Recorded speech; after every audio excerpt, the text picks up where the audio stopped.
Hello everybody. So what we are looking at today are the index laws. There are quite a few laws. We're only going to be looking at a handful of them today, the ones that are relevant also for year 8. So we hopefully by the end of this lesson will be able to apply 6 of the index laws to any question that we are given. So last lesson or my previous video shows you guys that when we write indices we have our base number and we have our power or our index, okay? And what we can do is we can combine those together and they can be combined by a multiplication or division. So looking at law 1, all right, we have got a to the power of m multiplied by a to the power of n. Remember, if there's no times sign written down between two letters, we have an imaginary times sign there. So we know that they are being multiplied to each other. So if the base is the same, okay, and they're being multiplied to each other, what we do is we add the powers. So that's law number 1. Base is the same, we add the powers. So this over here, we've got a base of a base of a. So my answer will have a base of a as well. 2 plus 4 is 6. Okay, so a to the power of 2 multiplied by a to the power of 4 is going to be a to the power of 6. Next one, we have got a base of 5, 5 and 5, so my bases are the same. So my base is going to be 5, all right, and we, because it's multiplication in between them, are going to add the powers. So 3 plus 2 plus 7 is 12. So we will write 5 to the power of 12, which is the same as 5 times 5 times 5 times 5, 12 times. All right, this one over here, a to the power of 5 times a to the power of 3. Remembering when we have a written by itself or a number written on its own, it's a pretend or an imaginary 1 over there as well. So we can add those powers too. Our base is a, and we've got 5 plus 1, which is 6, 6 plus 3, which is 9. So it's a to the power of 9. So that is our first index law. When we are multiplying with the same base, we are adding the powers. So a question combining with numbers as well, we have multiplication in the middle, so we go 2 times 5, which is 10. Okay, and we've got x here and x's here, so we're going to do our x's separately and we're going to do our y separately. So x, I've got x to the power of 4 and I've got x to the power of 2. Okay, and my law says that I have to add those up together, so 4 plus 2 is 6, so x to the power of 6, and y, I've got 3 plus 8, which is 11. Okay, so we do our whole numbers separately, or our coefficients.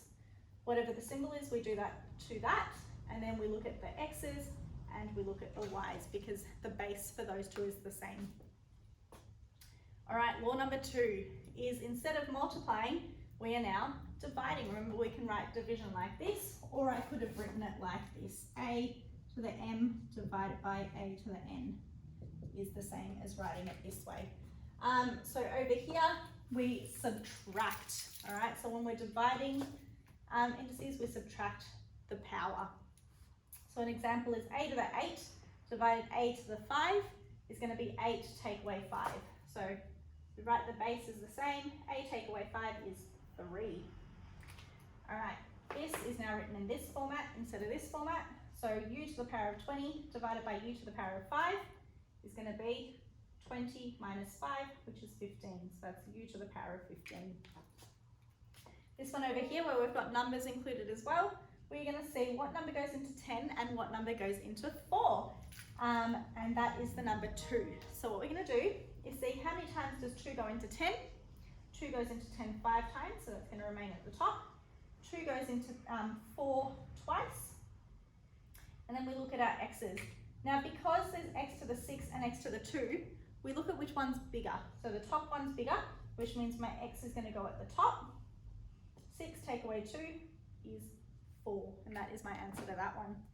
If we're combining different letters in as well, we look at the A separately and we look at the B separately. So this one over here is going to be 10 take away 3, which is 7.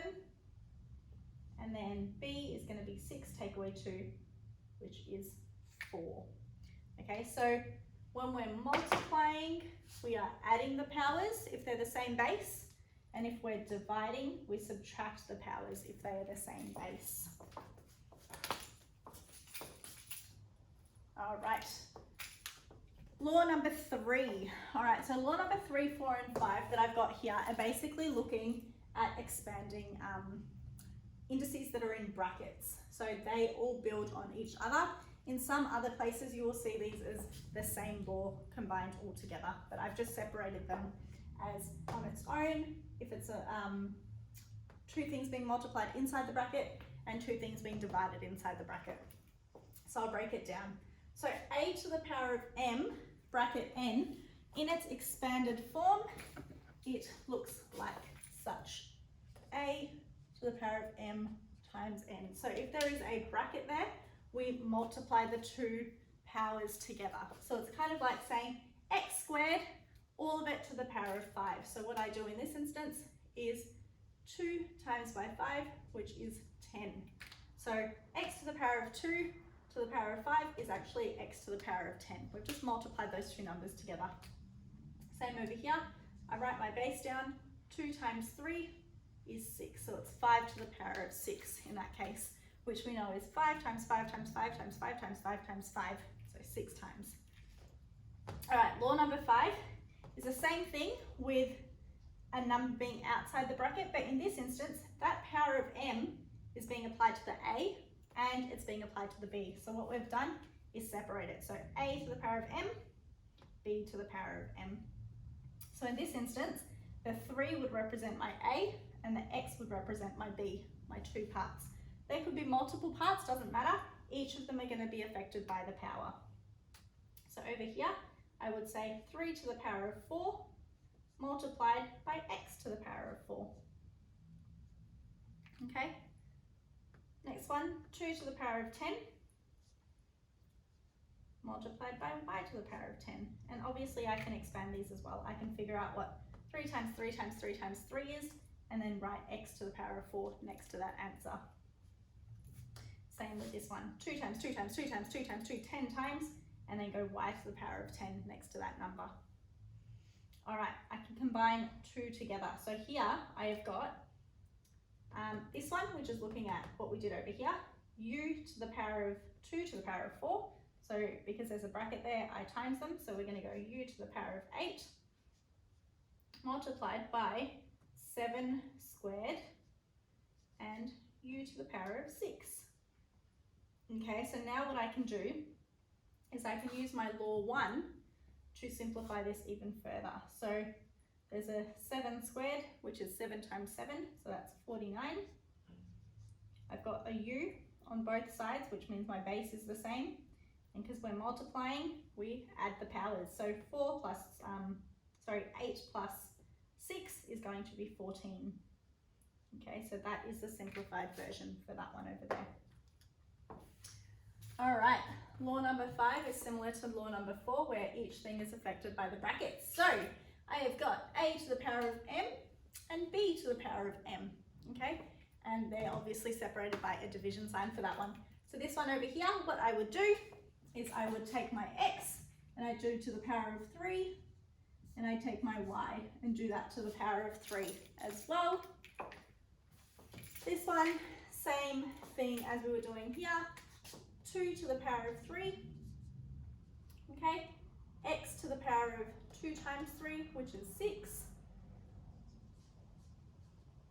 and then y to the power of 3. And the reason why we're doing that is because we're imagining there's a 1 over here. There's a 1, there's a 1. 1 times 3 is 3, 1 times 3 is 3, 2 times 3 is 6, 1 times 3 is 3. That is where those are coming from. All right. Our final law that we are going to look at for this session is anything to the power of 0 is going to equal 1. So 4 to the power of 0, anything to the power of 0 is 1, so my answer is 1.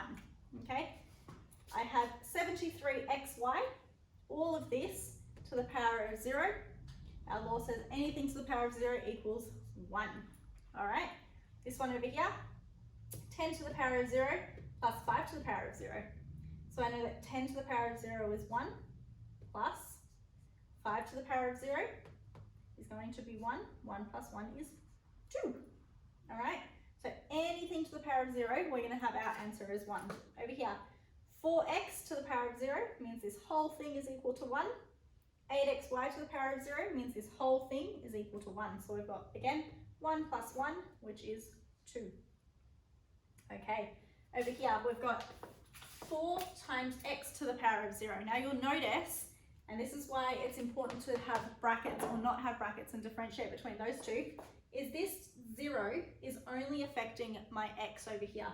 So what it's saying is x to the power of 0 is 1, but that's being multiplied by 4. So 4 times 1 we know is 4. Okay, multiply sign. 8x times y to the power of 0. Y to the power of 0 we know is 1. Okay, so 8x times 1 by itself is going to be 8x. So that'll be 4 times 8x. All right, and because we know that we can multiply our numbers, 4 times 8 is going to be 32. So that's going to equal 32x over there. All right, so for now, these are the main 6 laws that you need, remembering that law 3, 4, and 5 are basically quite intertwined with each other. There is one more law that we haven't gone into, that is Year 9 curriculum, but that is basically saying that we can talk about having negative indices. So I'll just cover that briefly. I know that I said that I wouldn't, but just in case we come across anything like that. That's basically saying a number or a letter, let's say a to the power of negative 3, okay? So when there's a negative, we are saying that that is going to the bottom. Okay, so a to the power of negative 3, to make it a positive power, we make it 1 over the same base that we had, and we change the index or the exponent or the power to a positive number over there. So this is another one that we will also be looking into in the future. All right, hopefully this made sense to you guys. If you could leave a comment down below asking any questions, that'd be great, and I'll reply to those. Otherwise, please give this video a thumbs up and subscribe. Thank you. Bye.